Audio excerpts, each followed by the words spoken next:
রাজনৈতিক দলগুলোকে বুঝতে হবে যে জনগণ আওয়ামী লীগকে চায় না নির্বাচনে। আওয়ামী লীগের রাজনীতি জনগণ চায় না।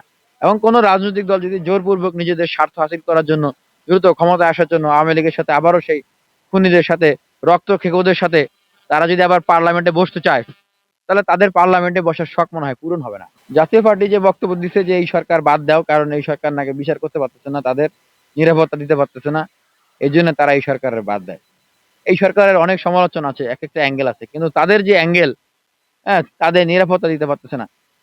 এই সরকার তো সবচেয়ে বেশি নিরাপত্তা দিচ্ছে জাতীয় পার্টিকে, কারণ তারা এখনো অস্তিত্বে আছে, তাদের থাকার কথা জেলখানায়, তারা এখনো ঘুরে বেড়াইতেছে। আর এই সরকারকে অবশ্যই আওয়ামী লীগের পক্ষ থেকে এই প্রধান উপদেষ্টাকে থ্যাংক ইউ দেওয়া উচিত, একটা ধন্যবাদ কৃতজ্ঞতা অবশ্যই জানানো উচিত।